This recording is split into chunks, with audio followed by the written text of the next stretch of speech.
So let's get started. Let's start with introductions. Pat, do you want to start by introducing yourself? Maybe talk about some of the jobs that you guys are hiring for at Key Risk. Absolutely. Good afternoon, everyone.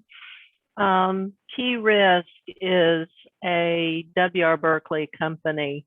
We are a monoline workers' compensation insurance company. We're headquartered in Greensboro, North Carolina. We have all sorts of positions available right now. We're looking for underwriters, claims individuals. We will be posting a risk management or loss control, depending on the terminology that you're using there in any of your insurance classes, if any of you are taking insurance classes. And we have operational positions available. So I will be talking to all sorts of students and educating them about Key Risk and Berkeley, and hopefully coming back with a list of interviews that we can schedule on site. Key Risk has been in business for 30 plus years. We're a stable, very good employer. I've been here 9 years, absolutely love it. Great culture, casual workplace. So no one's going to have to go out and buy a business casual work wardrobe, which I know students starting out, you don't have a lot of money to spend on nice clothes. So that's not something that we require here. It's just come to work, ready to work in a clean set of clothes, and you're going to be good. So I'm sure we'll talk more about lots of things, but that's a short intro for Key Risk. Thank you. Thank you so much, Pat. Lily, you want to introduce yourself and some of the positions that are available at Tom James? Sure. So, like Dylan said, I'm Lily Yatawara. I have been at Tom James for 5 years now.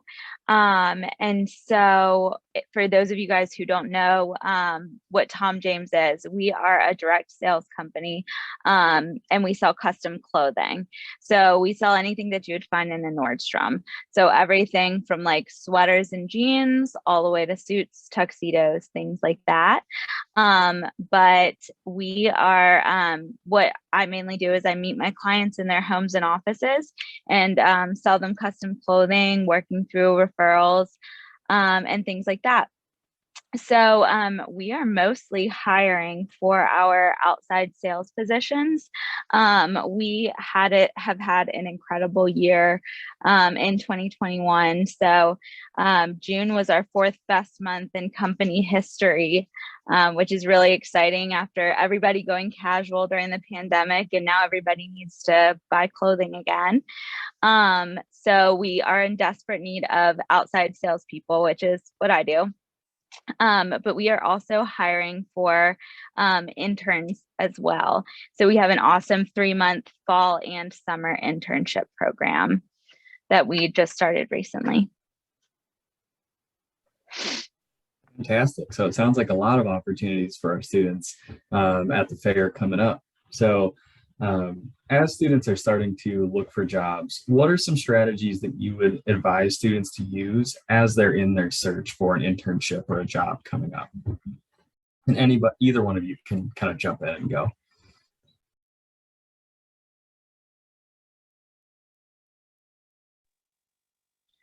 So I'll start with this one. So I would say going to the career fairs are crucial, which I know probably everybody on this call is going to be going to the career fairs.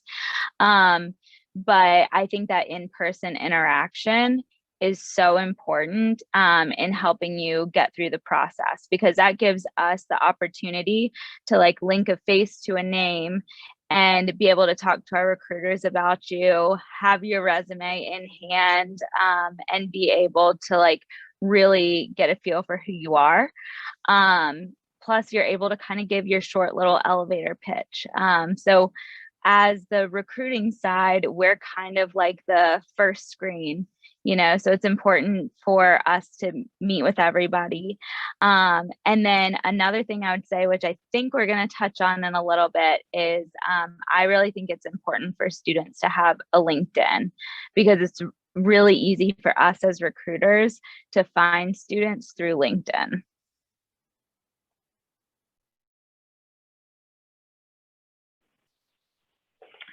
So be organized. When you come to the career fair, as Lily suggested, have a folder, have your resumes, know a little bit about what you're looking for. Too often I speak to students that really haven't formed an idea of what they think they'd like to do. These are mini interviews, folks. That's what a career fair is. It's mini interviews. So I'll be there. I have a director of underwriting that will be there. A claims manager will be with me, and a recent grad from App. In fact, we're all grads from Appalachian State, me included, long time ago, but I'm there every year, and am loving the opportunity to talk to students again. So just be organized, be ready to talk about your career interest. I know you're still probably forming some of those ideas, but having a couple of ideas. And I love to get a question from a student. I don't want to do all the talking. So if you've got a question or two about the company that you want to speak with, that's really going to get our interest. We're going to be there Friday. So we're going to be interviewing students on Friday. And we intend to have offers in students' hands by Thanksgiving.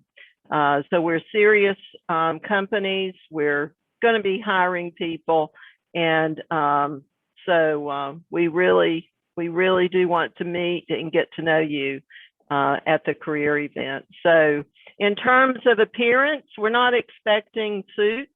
We're not expecting ties. We're not expecting party dresses. Okay. So business casual. That's what we're gonna look like. So don't worry about going out and buying some expensive things for the event. That's not our expectation. We will not be shaking hands this year. It's just not a safe thing for our associates. So don't take that personal. Normally we do, and that's an American way of greeting each other. But we will not be doing that this year. So we look forward to seeing you at our table. We're a sponsor of the event, and you'll find us in a prominent space, I'm sure. So 2 things that I pulled out of what Pat and Lily had said. One, if you're not registered for the career fair yet, please register for the career fair. And please come on Thursday. It's a really great opportunity for you. And 2, prepare for that. On Handshake, you can do a little bit of research about all of the companies. And as Pat said, she really prefers someone to come with questions and have some knowledge about the company if they're really interested in that area. So do some of that preparation, and that'll go a long ways while you're at the fair. And to go back to something that Lily had said, that leads us right to our next question. How important do you all view LinkedIn, or especially a student's LinkedIn?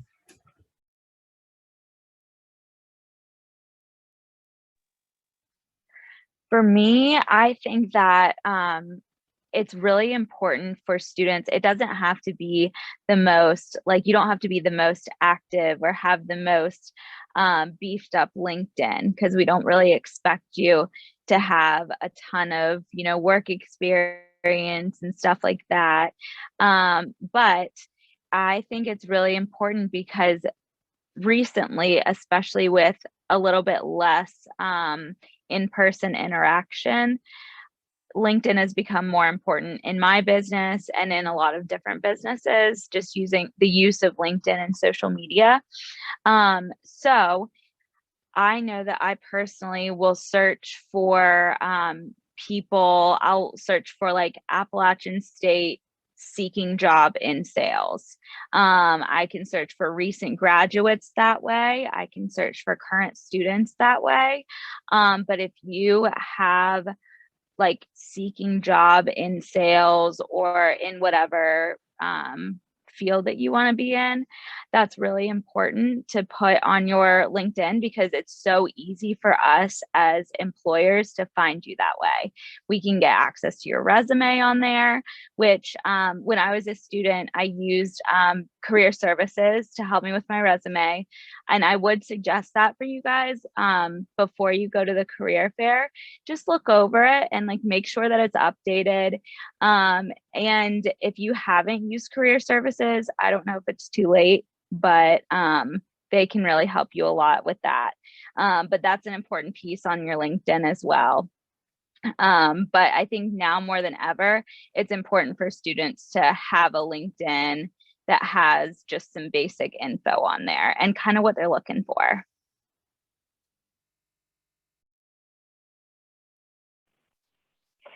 So LinkedIn, for me, it's a journey. As Lily mentioned, you're going to have basic information at this point in time. You may have had summer internships, summer jobs that you might want to reference. But the most important part is a professional picture. It makes me sad to see LinkedIn pages with no pictures. I really like to see people. That's what it's all about. So if you don't have a professional picture, it's worth the few bucks to do that. And then just some basic information. And like Lily was saying, if you know the direction that you'd want to go in, then just capture it in that first little introduction. And over time, your LinkedIn page will develop. I hope you will spend time there. It is a professional site. This is not Facebook. This is not Instagram. It's not the fun day-to-day, what are you doing today kind of site. So understand there is a difference between LinkedIn and regular social media. We're not expecting to see a lot of personal information there. It's business oriented, career oriented. In terms of my use of it for students, it really is minimal. It's not a focus point for us. We're more interested in talking to students, getting to know you, and using your resume primarily. LinkedIn for us, we invest some training and education here for our folks on developing LinkedIn pages and how to use them for business. So you'll get education as a key risk employee on LinkedIn later on, but it's not a focal point for us in the beginning, but it's good to have.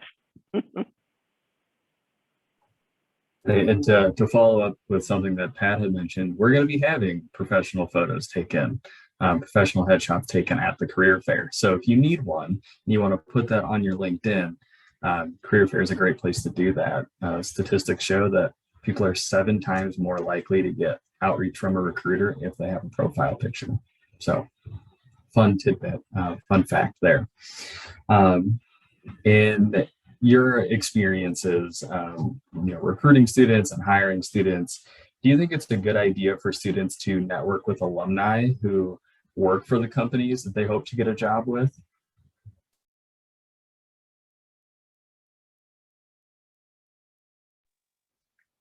I would say absolutely. Everything, I mean, really, the way that you're going to kind of build your reputation is through your personal network. I always say utilize everything that you have. So if you know anybody within the company, especially if it's, something, if you're looking, let's say you were looking at Tom James and you had a friend that worked here, you could definitely get some inside information from them, which is really nice. But if you know alumni within a company, definitely make sure that you reach out to them. If you're applying, make sure that you tell them that you're applying, because the more people that you have on your side as you're applying for jobs, and the more credit you have in the company, the better off you are and the more likely you are to get the position. I know that I've had a lot of people from my hometown or people that I've known from school apply to the company, even like the little sisters of friends that I had in college that like reached out to me through Instagram or something.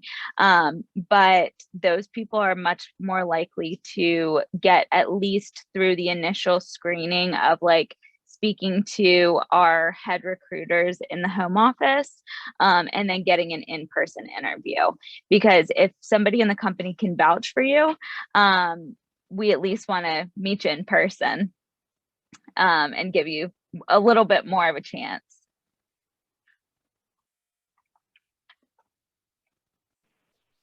I think it's perfectly acceptable to network with people that you know within an organization that you're targeting as a potential employer.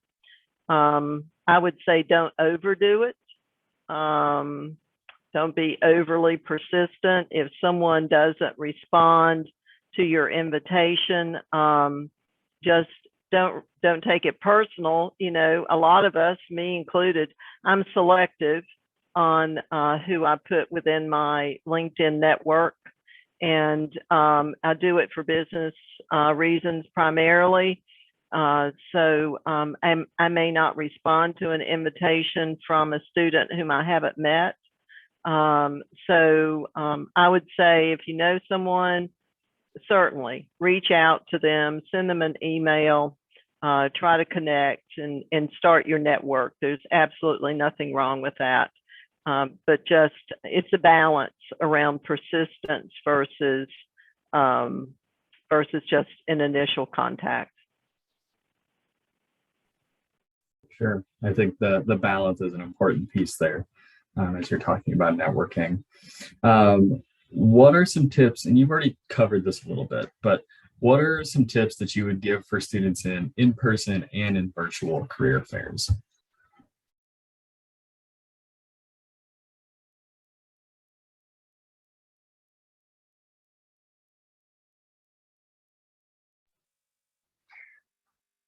I would say for both in person and in virtual career fairs, go ahead and I know we kind of touched on it before, but make sure that you know a little bit about the company beforehand and the companies that you're most interested in. And then just know just a couple facts, know what the company does. See if you can find out something that interests you that is, you know, a little bit more unique, and just have questions.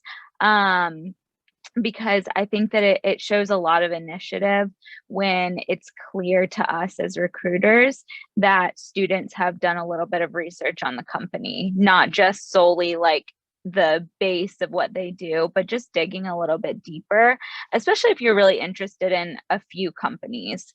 And then also just kind of have a quick 30-second to a minute elevator pitch prepared of who you are, your background, and why you're interested in the company that you're talking to. I think that's important because I think a lot of times even when people ask me to tell them about myself, that's kind of a hard question. So just kind of have a little bit of something prepared for that, because I think that it is a really hard on the spot question.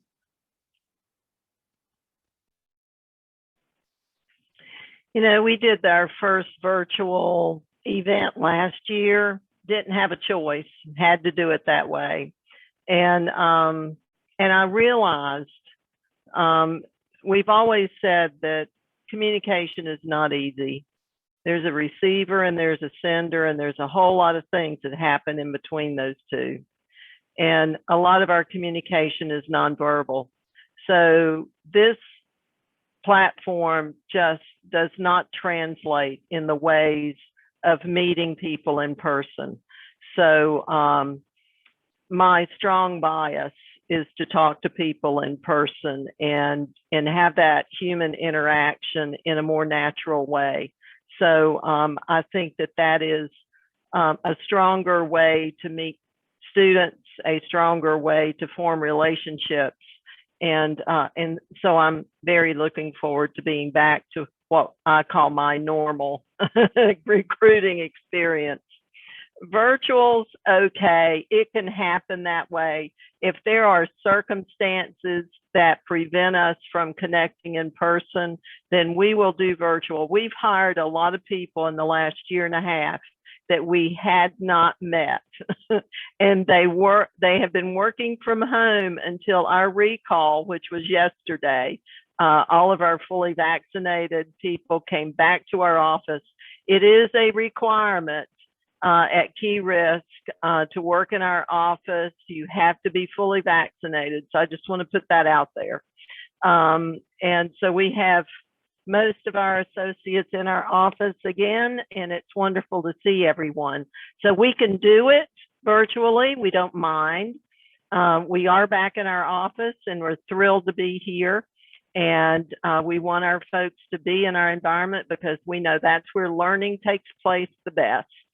And our new associates will be in our office for their training and onboarding period, which will take about anywhere from 8 to 12 months.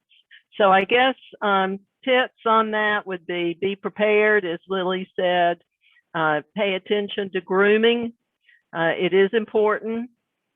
And whether or not you're virtual or whether you're in person, your presentation of you needs to be what you want it to be. So I'm just really looking forward to being back in person. It'd be great to meet everyone. Most definitely. Yeah, it's definitely a kind of a different experience. But kind of keeping in the same vein of like tips for students, what are some resume tips that you would suggest? And additionally, what are some red flags that you've seen on resumes? Or what is a red flag on a resume for you?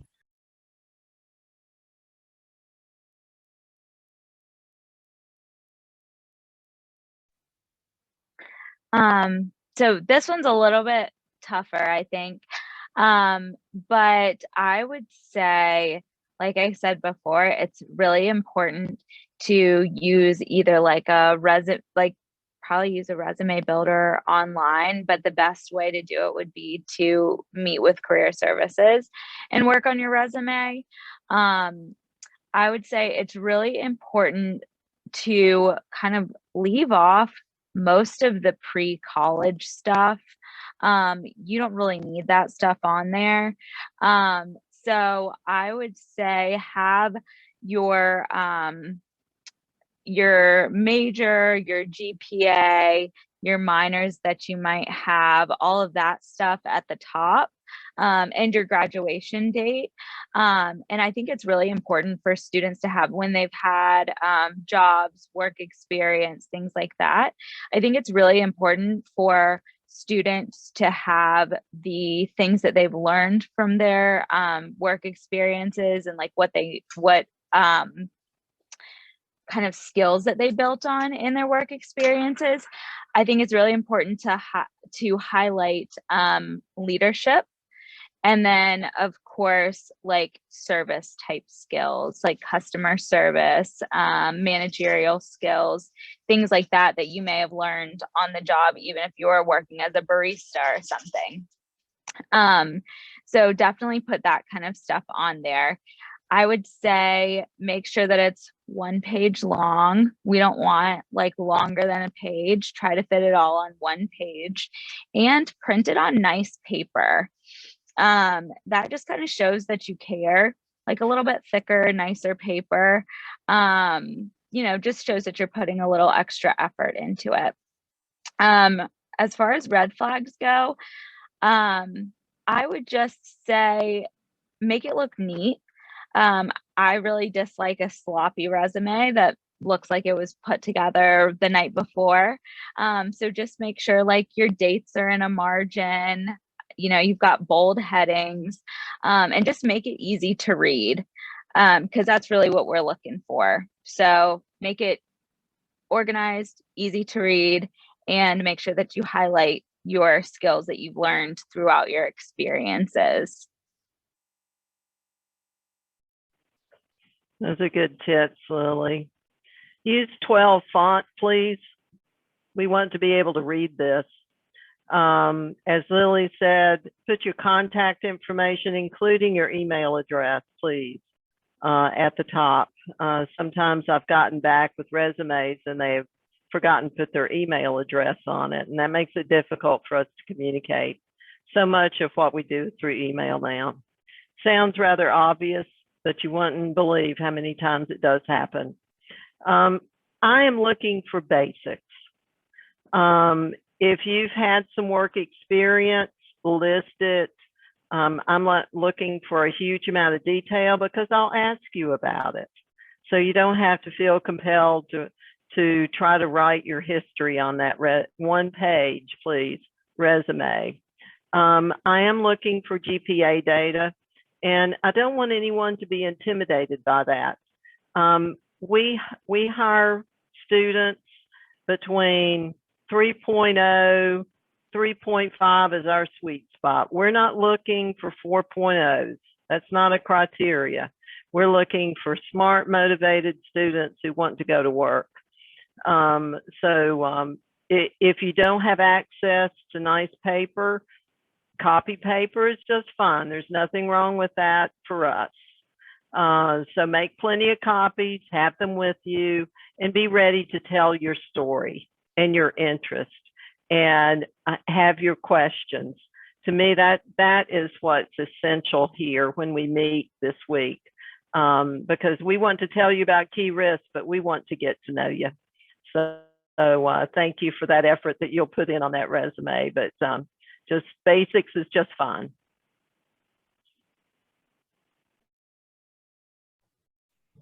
Yeah, I think that kind of keys into some other things that you have said thus far, Pat. With this is a space for you to kind of have a conversation with people, and you're as a student, you're interviewing these companies just as much as they're having a mini interview with you. So you want to make sure that you're getting the information that you need, while also presenting your experiences and your skills in a way that's easy to read, easy to maneuver as someone's looking through that resume, so they can get a good idea of what your story is to learn more later in an interview. So another component of a semi-typical application is a cover letter. It's kind of a document that has changed over the years, but what's some information that you all look for when you're reviewing a cover letter, and how often do you require students to submit a cover letter?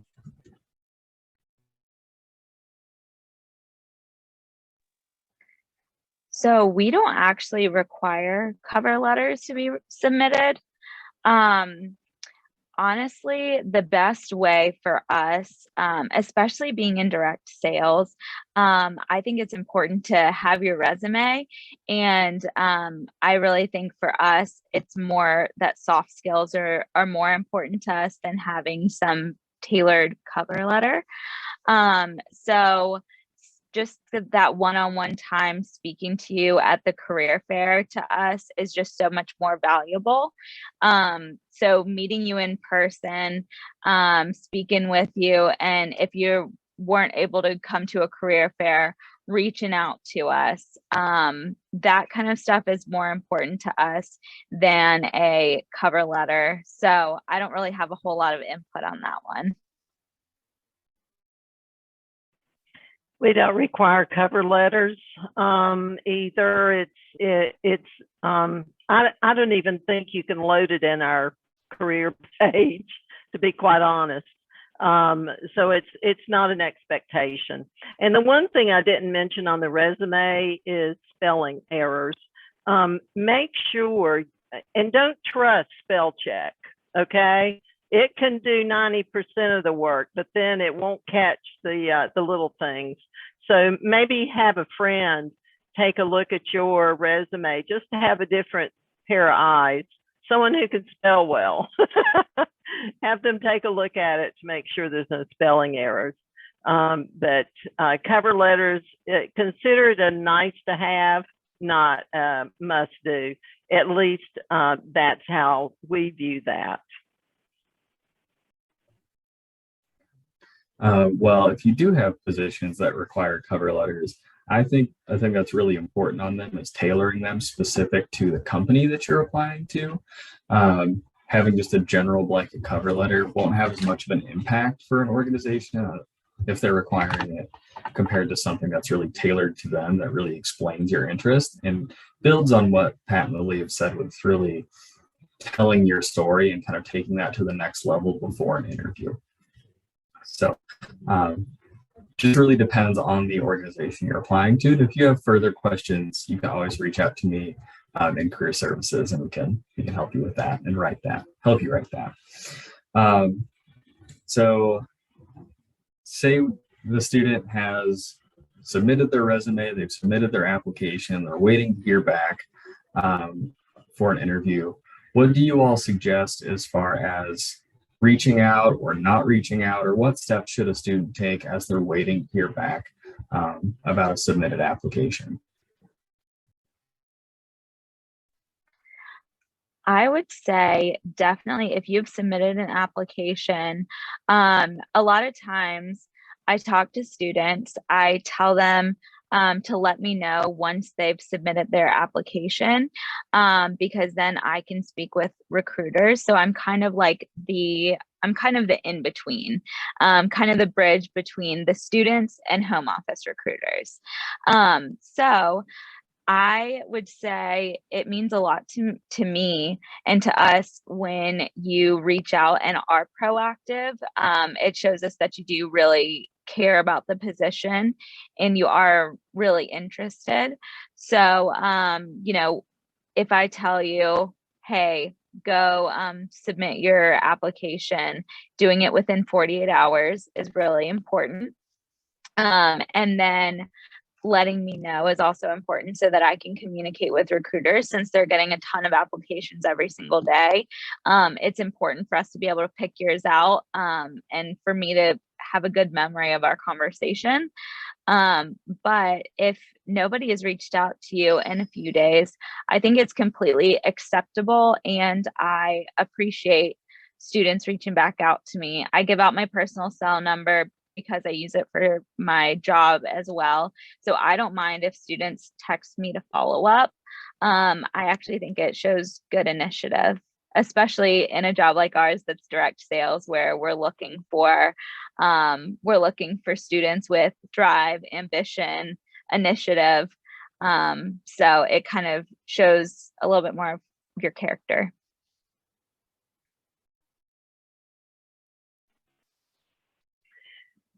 So outreach is important. If you haven't heard from us within a week, feel free to reach out, send me an email. I'll have my cards on the table this week.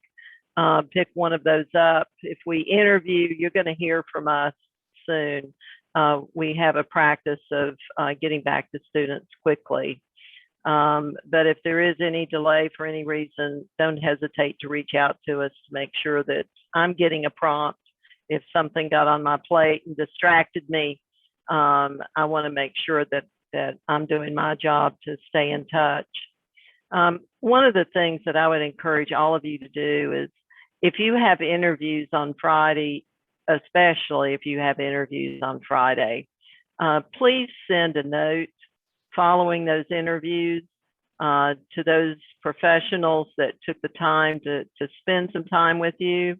Try to capture one or two things that the two of you talked about and personalize it a bit. Those things capture the attention of hiring managers, which that is who comes with us at Key Risk, the hiring managers. They're not the Berkeley recruiters. That's not who shows up at this career fair. These are decision makers in terms of hiring people. So make sure you write a short note to those folks, tailoring it to that discussion. And if you want the position, ask for it. Put it in that note that you are interested and you would like to have the opportunity. It's like Lily was saying, she's looking for skills that are sales related. Well, so are we. We're an insurance company, but we're looking for closers, especially in underwriting. So ask for the job if you're interested and something has caught your attention. So those little after interview notes are really an important way that you can distinguish yourself from others.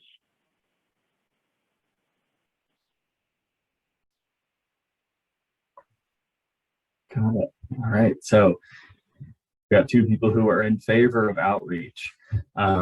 There's some value in reading the room on that a little bit. Some organizations will blatantly say, please don't reach out to us. But it sounds like Pat and Lily are like, please do. So if you're applying to Key Risk or Tom James, take advantage of that. So then you kind of have the ball in your court a little bit, so you can learn more about what's going on with your application. So as we kind of reach our final question here, this will kind of be kind of a culmination of everything that we've gotten to at this point as we start talking about interviews. So how can students make a good first impression in a in-person or phone interview as they kind of start that process?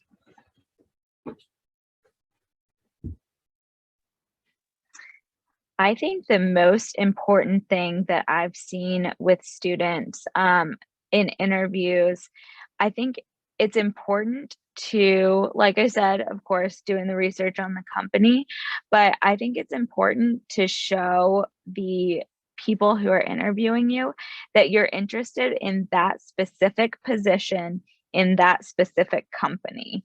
I don't think that I think that, like, rather than being vague and, let's say with Tom James, just talking about how you're interested in outside sales, that's important.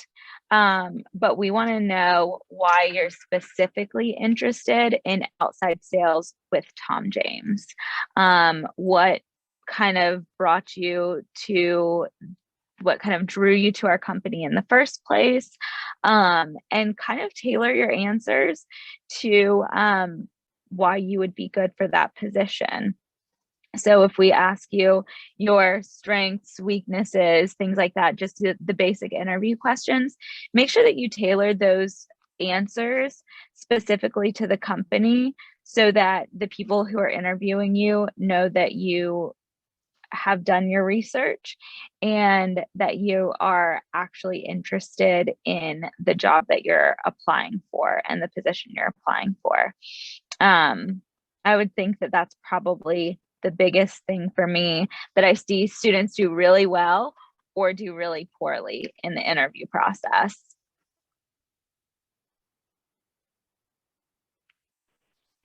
Yeah, I would echo what Lily just described. Listening skills is really important. So as opposed to thinking about what you want to say, try to quiet that chatter in your head and listen to what is being described to you by your interviewer, be it on the phone or be it in person. Really listen. And then you're in a better position to be able to describe the skills and the interests that you have that measure up to what is being looked for by the recruiter or the hiring manager in our case. So listening skills, very important. And I would also say, when you answer a question, pause, please. Think about how you want to answer that question. Sometimes nerves will get the best of you and it will not give you a good outcome. So you'll talk a lot, but you won't really get to the heart of the question that was asked. So if you need it rephrased, it's okay. just say, hey, can you repeat that question? I want to make sure I heard it. And then pause and think about your answer. Just a brief pause, it will help you collect your thoughts. And so those are some things that I would say will really help you stand out and differentiate yourself maybe from those who unfortunately are going to be nervous and their first encounter may not be as satisfying to them or anybody else as they would want it to be. So listen, pause, reflect, answer would be what I'd recommend, whether it's on the phone or in person. Definitely. It's easy to kind of get in that space where you're just like rapid firing answers off, but you miss some of those specific questions that get asked, and taking that minute will never be looked down upon in an interview. So that's great advice. I noticed that Kyle Myron has joined us from Consolidated Electrical Distributors. So we've only got about 15 minutes left, but I wanted to give him some space to introduce himself and talk a little bit about his work at Consolidated Electrical and some of the positions that they're hiring for. Yeah. Hey guys, I'm really sorry to be so delayed on this. I was at a different career fair in Miami. I'm a virtual recruiter for CED Green Tech. Our parent company is CED Electric, which has over 650 locations around the country. We're the solar side of electric. And I don't know, have you guys heard about the solar industry lately? Are you seeing some of that? Yeah, it's booming like crazy. We're hiring like crazy. We're looking for everybody from drivers, warehouse sales, behind the counter, management trainees, sales trainees, accountants. I mean, we can't even hire enough people right now. I'll make sure I have information and some videos that you can share, Dylan, after we're done here. But as a recruiter, guys, the most valuable tools I could tell you is to research who the person is you're meeting with. There's LinkedIn, there's social accounts, but more importantly, get to know the character of the person that you're about to have this, important discussion with. Let them know with your body language, with your well-researched information, like you're ready and you're willing and you're looking for a career that, you want to stay in. What I'm dealing with right now on many levels is the expectations that students are going to make $70,000 right off the bat. And this is the tough conversation that we have to have regarding expectations, experience, but it's not saying that you're not going to get it. And that's why I'm telling you, come at this interview with a whole lot of gusto, that sense of, I want this so bad. And I mean, when I see that, usually it works out and maybe you will earn that 70K. The other thing, I wish I would have been able to talk earlier, but the other thing is, in this digital age of recruiting and career fairs, the more human you can be is, that takes everything to the next level. Because as a recruiter, I'm the guy that's supposed to just hop on for 15 minutes to figure out if this person's going to be the right personality to come into our company. So have some levity, have some sense of humor. Be ready to ask them questions about, their favorite movie, or, what makes them tick. Why do they even get up in the morning? These are the questions that I ask. I ask what people have for breakfast. That's my first question I ask on every interview, because if the kid says, hey man, I'm addicted to Fruit Loops, I'm going to have to say, oh, okay, well, so I guess, just be yourself and realize like, this is not the end of the world if you don't get this position. But if you want it bad enough, spend that extra hour the night before researching as much as you can, so you are ready for anything that they put at you, knowing the trends of a market.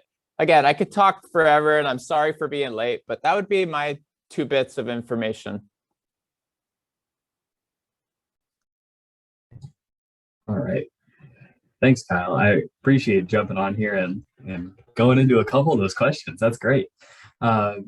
as we're kind of rounding into our, at the end of our 50 minutes, Jackson, are you seeing any questions in the chat? No, it doesn't look like anyone put any questions in the chat. So maybe you can ask around and see if they got anything. Perfect, will do. All right, so if you heard Jackson there, this is your opportunity to ask some questions to these wonderful guests that we have in for this panel today. You can either put those in the chat, or you could unmute and ask those questions and see how, get some answers to the things that are kind of burning inside you. I was just curious, just asking what kind of questions can we kind of expect going in on Thursday to the career fair at Convo? What kind of questions can we expect to be asked from all sorts of employers and different companies? What kind of questions are y'all thinking about asking, or what do y'all typically ask to kind of get a good understanding of everybody you meet at the career fair? One of the big questions I like to ask is, how do you deal with failure? How do you react when you're told no? I have a 6.8-year-old right now, and he doesn't act too well to no. So getting to know how you're going to react when something doesn't work out is important. That's like an emotional awareness aspect. You don't have a whole lot of experience. So I would ask a question of, in your experience in some form, tell me a leadership example where you had to take the charge and make a decision, and take ownership of that decision, because that's something that we would look for regarding the everyday changing aspect. You're not always going to know what to do, but if you can come up with a solution, that's a lot of value on my end. I like to ask what classes or what activities that you've engaged in that you've enjoyed the most in school. And what I'm looking for there is, what are some of your passions? What are some of your strengths, your interests? Those are relevant as we look at how do we match skills and interests to positions that we have available. So we're assuming less work experience. Maybe that's not a good assumption anymore, but we're assuming that, and we're going to zero in on your college experience, your extracurricular, what you enjoyed doing the most, and how is that translating into your thinking about your career. And so we'll enjoy a conversation around those things.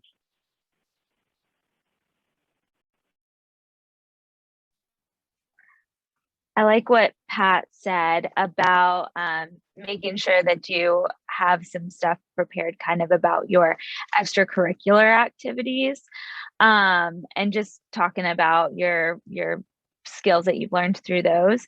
But I also like to ask people why they chose the major that they chose, and kind of what their goal is for a career in the future, what they're looking for long term.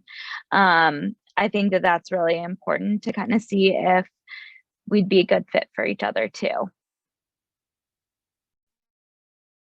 All right, we've got a question in the chat as well from Morgan. So what's one piece of advice that you wish you all would have known when you applied for the job that you currently have?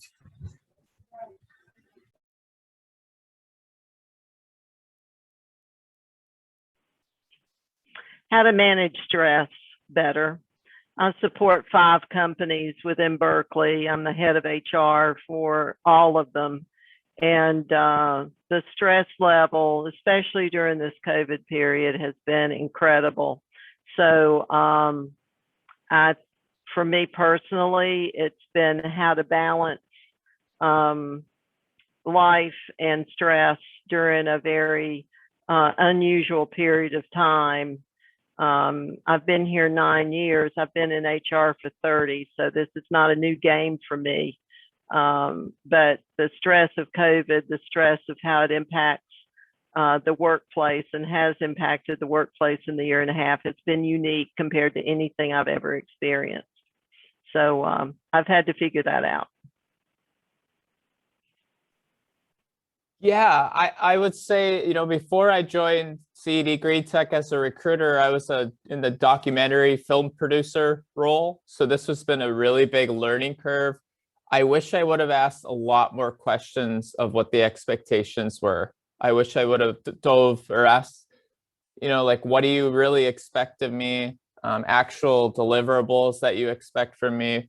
Because what I found out later, that when I thought I was failing, I was actually doing better than the expectations. And that would, I don't know if that would have changed how hard I would have worked, but if you have a clear, concise expectation of what you expect from me and why I'm getting paid, it helped me realize that I'm doing better than I thought, and it pushed me even further to do better. So I just get clear expectations of what you expect out of this position.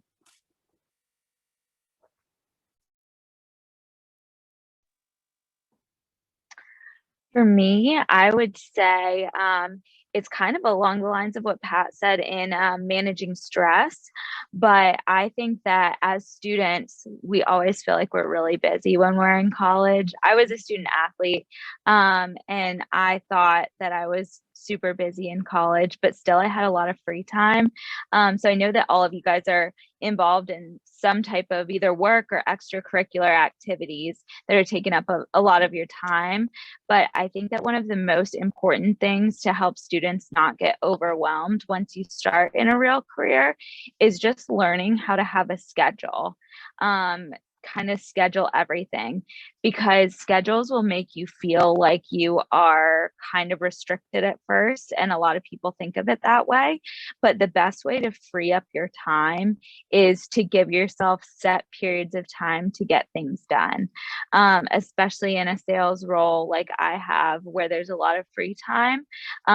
You will be most efficient and find that you have the most free time and the most balance when you are more scheduled with your time, your activities, whether they're work related or whether it's personal stuff, like making sure you get your workouts in, making sure that you have some free evenings, just things like that. It'll really help you with working hard, being efficient, and improving your quality of life and balance early on in your career.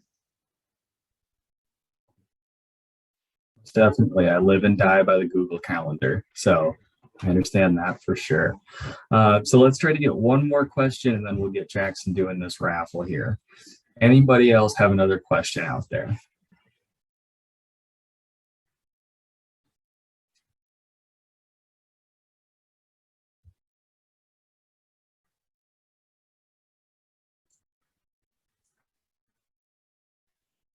All right. So there's no more questions. Jackson, do you want to go ahead and do the raffle and see who won? And then we got another question. I knew if I just pushed it along, we'd get one. Katie asks, do you have any advice for underclassmen attending career fair? I have struck relationships up with sophomores and freshmen who came to career fair, and I have seen them as they progress through. They continue to stop by and say hello.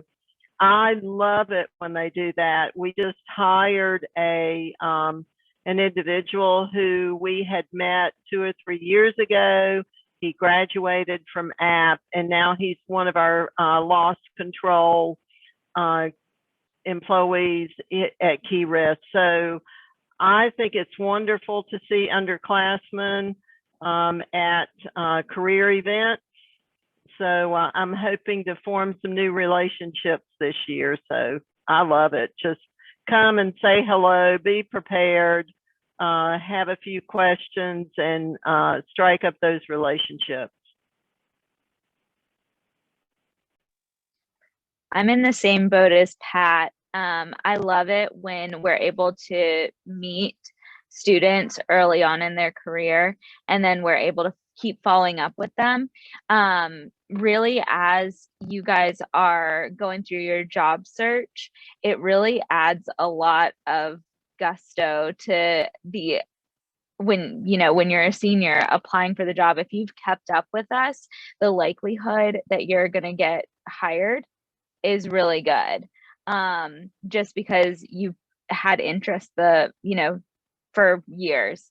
So I would say definitely make sure that you check over your resume before you get there, but definitely introduce yourself to any company that you might be interested in, and make sure that you ask everybody about internship opportunities, because now more than ever, internships are so important, and that's a really easy segue to gaining a full-time position when you graduate. So, and for you, it's a really good way to see what you like and what you don't like, and kind of have a trial run with a company and be paid over the summer, doing something that is in your field rather than, being a lifeguard or something like that. So I think awesome for underclassmen to come say hey to us.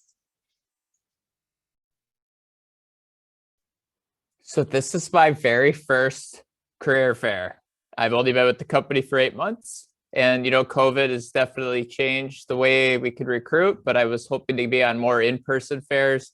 But again, the big thing I would say is just do your research on the companies that you really want to be a part of, and show up prepared. And I guess just be yourself, though. Don't try to be fake. That won't get you anywhere. Definitely. All right. Thank you all for coming. Jackson's going to announce here the winner.